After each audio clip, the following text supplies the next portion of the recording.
ফেসবুকে একটা স্টেটাস একজনের একটা স্টেটাস নজরে পড়লো। নাম কি তার? দিলওয়ার হোসেন বা দিলওয়ার হোসেন, হ্যাঁ, বা দেলোয়ার হোসেন। দেলোয়ার হোসেন নাম না দিয়ে সে লিখছে দিলওয়ার হোসেন। আচ্ছা, ভালো কথা, কোনো সমস্যা নেই।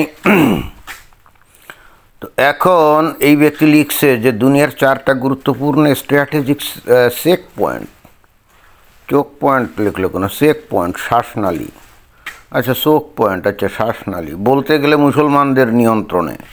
কিন্তু জাতি যদি অশিক্ষিত, অযোগ্য ও অসংগঠিত হয় তাহলে হাতে অ্যাসেট থাকলেও সেটাকে কাজে লাগাতে পারে না। তা ভাই, আপনি কি কখনো প্রশ্ন করছেন এই যে গুরুত্বপূর্ণ আপনি একটা পোস্ট প্রসব করে আপনি তো বিশাল পাণ্ডিত্য জাহির করলেন, ইটস ওকে ফাইন, প্রত্যেকটা লোকের মধ্যে কিছু না কিছু পাণ্ডিত্য তো থাকে। এখন এই সোশ্যাল মিডিয়ার যুগে প্রত্যেকেই তার পাণ্ডিত্য দেখাতে পারে, যেমন এই যে আমার নজরে পড়ে গেল, তাই না? সোশ্যাল মিডিয়া না থাকলে তো আর এটা আমার নজরে পড়তো না। কিন্তু এখন ভাই আপনাকে আমি প্রশ্ন করি, এই যে আপনি বললেন যে জাতি যদি অশিক্ষিত, অযোগ্য ও অসংগঠিত হয়, জাতি মানে মুসলমানরা, এই তো আপনি মুসলমানদেরকেই তো বুঝিয়েছেন। তা আপনি কি নিজেকে প্রশ্ন করছেন যে মুসলমানরা কেন অশিক্ষিত, অযোগ্য এবং অসংগঠিত? আমার মনে হয় যে এই প্রশ্নের উত্তর যদি আপনি খোঁজেন তাহলে আপনার এই মনের খেদের বিষয়টা অনেকটাই আপনি পরিষ্কার হবেন। কিন্তু আমি জানি আপনি ওই প্রশ্নটা করতে যাবেন না, বা ওই প্রশ্নের উত্তর আপনি খুঁজতে যাবেন না, কারণ খুঁজতে গেলেই তো ভেজাল, খুঁজতে গেলেই যদি ঈমান নষ্ট হয়ে যায়, বোঝেন নাই? এবং এটাই কিন্তু মুসলমানদের সমস্যা। মুসলমানরা বিশ্বাস করে সমস্ত জ্ঞান আছে কোরআন এবং হাদিসে, অতএব সেইটা যদি পড়ে তাহলেই তাদের যাবতীয় জ্ঞান অর্জিত হয়। দুঃখের বিষয় হলো এই মুসলমানরা 99%ই তারা কোরআন এবং হাদিস পড়ে না। হাদিস তো প্রশ্নই ওঠে না, কোরআনটাও পড়ে না, এবং যদি পড়ে থাকে আরবিতে পড়ে, যার অর্থ তারা জানে না। যদি নিজ মাতৃভাষায় এই কোরআনটা পড়তো তাহলেও তাদের কিছুটা জ্ঞানচক্ষু উন্মীলিত হতো, কিন্তু সেটাও তারা করে না। এবং কেন নিজ মাতৃভাষায় পড়ে না জানেন? যদি পড়লে আবার ঈমান নষ্ট হয়ে যায়, কি অদ্ভুত ব্যাপার, তাই না? কোরআন নিজ মাতৃভাষায় পড়লে সে ভয়ে থাকে যদি ঈমান নষ্ট হয়ে যায়, অথচ এরপরে আবার দাবি করবে এই কোরআন হলো কি সৃষ্টিকর্তা, মানে ঈশ্বর অর্থাৎ ক্রিয়েটরের, অলমাইটি গডের বাণী, তাই না? এখন আপনি চিন্তা করে দেখছেন যে আপনাদের সমস্যাটা কোথায়? তারপরে আপনি কি লিখছেন? তাকিয়ে দেখেন ইউরোপ অথবা আমেরিকার দিকে, ওদের হাতে এমন কোনো গুরুত্বপূর্ণ নেইচারাল লেভারেজ নাই যেটা না হলে দুনিয়া থেমে যাবে। তেল নেই এমন কোনো চেক পয়েন্ট নেই, তবে তাদের আছে মেধা, ইন্টেলেকচুয়াল ক্যাপাসিটি, ইনোভেশন। আচ্ছা, তার মানে আপনি স্বীকার করলেন অমুসলিমদের মেধা আছে, ইন্টেলেকচুয়াল ক্যাপাসিটি আছে এবং ইনোভেশন অর্থাৎ সৃজনশীলতা আছে, রাইট? তো আপনার কি মনে হয় যে অমুসলিমরা তাদের ধর্মীয় গ্রন্থ, যেমন মুসলমানরা ওই হিন্দুরা তাদের বেদ, গীতা এইগুলা পড়ে, অথবা মনে করেন খ্রিস্টানরা বাইবেল পড়ে বা গসপেল পড়ে, অথবা ইহুদিরা মনে করেন যে তাদের ওই তোরাত কিতাব পড়ে এই জ্ঞানবিদ্যা, ইন্টেলেকচুয়াল ক্যাপাবিলিটি, অথবা মনে করেন যে ইনোভেশন, এই গুণগুলো তারা আয়ত্ত করছে? কি মনে করেন? অবশ্যই না, তাই না? তাহলে এইবার দেখেন difference between Muslims and non Muslims. মুসলমানরা যেখানে কলেজ বিশ্ববিদ্যালয়ে পড়ার পরও সমস্ত জ্ঞানবিদ্যাকে ছুঁড়ে ফেলে দিয়ে তারা একটা পর্যায়ে সারেন্ডার করে কোরআনের কাছে, আবার সেই কোরআনটাকেও তারা পড়ে না। তাহলে আপনারা কি হলেন? ফাইনালি কি হলেনটা কি বলেন? যে বিদ্যায় স্কুল কলেজ বিশ্ববিদ্যালয়ে আপনি পড়লেন, জ্ঞান বিজ্ঞান যাই পড়েন, সেগুলোকে সব ছুঁড়ে ফেলে দিয়ে আপনি কোরআনের কাছে আত্মসমর্পণ করছেন। বাট এমন একটা জিনিসের কাছে আত্মসমর্পণ করছেন যে জিনিসটা সম্পর্কে আপনার কোনো আইডিয়া নেই। তাহলে আপনি কি পুরো অন্ধ মূর্খ রয়ে গেলেন না? তাহলে ঘটনা কি দাঁড়ালো যে আপনি বিশ্ববিদ্যালয়ের ডিগ্রি অর্জন করছেন মনে করেন পদার্থ বিজ্ঞানে অথবা রসায়ন বিজ্ঞানে বা জীববিজ্ঞানে, but eventually you became a blind person because you surrendered to Quran, and very sad thing is you even didn't care to understand the meaning of Quranic verses or ayats, and that's why you became a complete blind and ignorant person, right? এবার আপনি কি বলছেন যে মুসলমানদের সব আছে, resource, location, population, কিন্তু কার্যকর লিডারশিপ, কোঅর্ডিনেশন, মেধা এসব নেই। আচ্ছা, আবারও প্রশ্ন আপনার কাছে, লিডারশিপ কেন নাই, কোঅর্ডিনেশন কেন নাই, এবং মেধা মানে মেরিট কেন নাই? এই প্রশ্নটা আপনাকে করতে হবে এবং এর উত্তর আপনাকেই খুঁজে বের করতে হবে।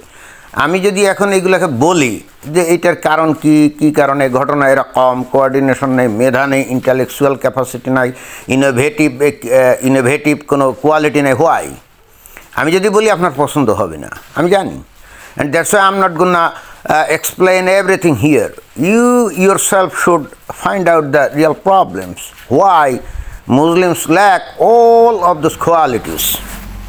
তারপরে লিখছেন, যেহেতু তাদের কোনো লিডারশিপ, কোঅর্ডিনেশন অথবা মেধাবী ইনোভেটিভ কোনো কোয়ালিটি নাই, এই জন্য আপনি পরে লিখছেন ফলাফল হলো নিজেদের সম্পদের লেভারেজটাও তারা নিতে পারে না, উল্টো মাইর খায়, দুনিয়াব্যাপী অপদস্থ আর এক্সপ্লয়েটেড হয়। তাই তো হবে, আপনি মূর্খ থাকবেন, আবার গোয়ারতুমি করবেন, একগুয়েমি করবেন, আবার নিজেরা মনে করবেন সর্বশ্রেষ্ঠ মানুষ, তাই না?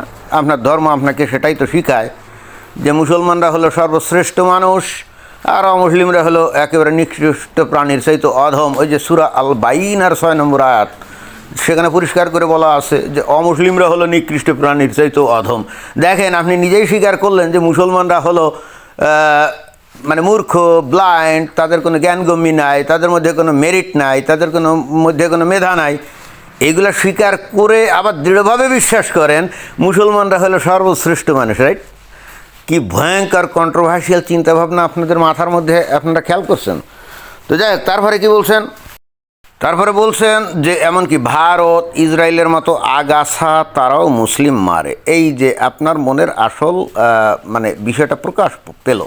আপনি ভারত এবং ইসরায়েলকে বললেন আগাছা, তার মানে দেখছেন আপনি নিজে স্বীকার করলেন যে আপনারা মূর্খ, আপনারা ব্লাইন্ড, আপনারা ইগনোরেন্ট, আপনাদের কোনো মেধা নাই, আপনাদের কোনো ইনোভেটিভ ক্যাপাসিটি নাই, ইন্টেলেকচুয়াল ক্যাপাসিটি নাই, মেরিট নাই। এত কিছুর পরে এইবার আপনি ভারতের লোক এবং ইসরায়েলের লোকদের বলতেছেন আগাছা। চিন্তা করে দেখছেন? অর্থাৎ ওই সূরা বাইনার, অর্থাৎ 98 নম্বর সূরা আল বাইনার যে বক্তব্য, সেটাই কিন্তু আপনি এখানে উগরে দিলেন। দেখছেন, মনের ভিতরকার অবচেতন মনের বিষয়টা কিন্তু ঠিকই চলে আসলো। অর্থাৎ আপনারা ডাহা মূর্খ, ডাহা মানে অন্ধ হওয়া সত্ত্বেও, মেধাহীন হওয়া সত্ত্বেও, উন্মাদ হওয়া সত্ত্বেও, ফ্যানাটিক হওয়া সত্ত্বেও, আপনাদের কোনো রকম কোনো যোগ্যতা না থাকা সত্ত্বেও যাদের যোগ্যতা আছে, এই যে ভারত, নিঃসন্দেহে পৃথিবীতে যতগুলো মুসলিম কান্ট্রি আছে, জ্ঞান, বিদ্যা, বুদ্ধি, টেকনোলজি, ইনোভেশন ইত্যাদিতে ভারত এই মুসলমানদের থেকে মিনিমাম 100 বছর এগিয়ে আছে এই ভারত। এখন সেই ভারতকে আপনি বলছেন কি আগাছা? আর ইসরায়েল তো মিনিমাম 1000 বছর এগিয়ে আছে মুসলমানদের থেকে, তাই না? অর্থাৎ ইহুদি। এখন আপনি এই সমস্ত মানে অগ্রগামী মানে সায়েন্স, টেকনোলজি, অর্থনীতি, বিজ্ঞান সব দিক দিয়ে অগ্রগামী জাতিগোষ্ঠীকে আপনার কাছে মনে হচ্ছে আগাছা। চিন্তা করে দেখেন, আপনি আপনার মনের গোপন কথাটা বলে দিলেন। এটা কি? আমার কাছে তো একটা মেন্টালি সিকনেস ছাড়া আর কিছু মনে হয় না, মেন্টাল সিকনেস বা সাইকোলজিক্যাল ডিসঅর্ডার ছাড়া আর কিছুই মনে হয় না। কারণ ওই যে আপনার ধর্ম আপনাকে শিখিয়েছে, যে ধর্ম আপনাকে শিখিয়েছে ওই ধর্ম সম্পর্কে আপনার কোনো জ্ঞান নেই, অথচ ওই ধর্ম আপনাকে শিখিয়েছে মুসলমানরা হলো শ্রেষ্ঠ জীব আর অমুসলিমরা হলো নিকৃষ্ট জীব, তাই না? আপনারা চিন্তা করে দেখছেন আপনাদের সমস্যা কিন্তু আপনারা নিজেরা। আপনারা অন্যদেরকে দোষ দেন কেন? আপনাদের সমস্যা আপনারা নিজেরা। আপনারা জ্ঞান, বিদ্যা, বুদ্ধি কোনো কিছুই অর্জন করবেন না, কোনো কিছুই আপনারা চর্চা করবেন না। অ্যাট দ্য সেম টাইম আপনারা আবার আশা করবেন আপনারা অমুসলিমদের থেকে উপরে থাকবেন, তাই না? এটা তো ভাই হয় না। আপনাদের সমস্যা আপনারা, এবং আপনাদের মূল সমস্যা হলো আপনাদের ধর্ম। কারণ আপনাদের ধর্মই আপনাদেরকে কোনো রকম জ্ঞান, বিদ্যা, বুদ্ধি এগুলো অর্জনের পথে সহায়তা তো করেই না, বরং থামিয়ে দেয়। কারণ সব জ্ঞান আছে ইসলামে, কোরআন আর হাদিসে, রাইট? আর সেই জ্ঞানগুলা কি? যেমন হাদিসের জ্ঞান হলো ঢিলা কুলুপ আবিষ্কার। তারপরে মনে করেন যে ওই আজোয়া খেজুর খেলে কোনো বিষক্রিয়া, কোনো সমস্যা হয় না, মানে বিষক্রিয়া হয় না। তারপরে ওই নাচ ফালাক, এই সুরা ফু দিলে রোগ ব্যাধি সব সেরে যায়। তারপরে আজোয়া খেজুর খেলে আপনার কোনো রোগ ব্যাধি হয় না। কালিজিরা খেলে মৃত্যু ছাড়া সব রোগ সেরে যায়। তারপরে ওই পাছায় লোহা গরম করে দাগ দিলে অসুখ সেরে যায়, তারপরে উটের মূত্র যদি পান করেন তাহলে অসুখ বিসুখ সেরে যায়, তাই না? এগুলোই তো শেখেন। হাদিসে কি এগুলো আছে না? অস্বীকার করবেন? আপনি কি অস্বীকার করবেন যেগুলো নাই? তো নবীর চিকিৎসা, তো নবী যেহেতু সর্বশ্রেষ্ঠ আদর্শ মানুষ, তাহলে তার চিকিৎসাও তো সর্বশ্রেষ্ঠ হবে, তাই না? আপনারা যদি বলেন যে না না না 1400 বছর আগে নবীর কাছে তো এইগুলো ছাড়া আর কিছু ছিল না, আরে ভাই তাহলে তো আপনি বলেই দিচ্ছেন যে ওই নবী আপনার একজন আদর্শ মানুষ ছিল ওই আরবে ওই 1400 বছর আগে, এখনকার না।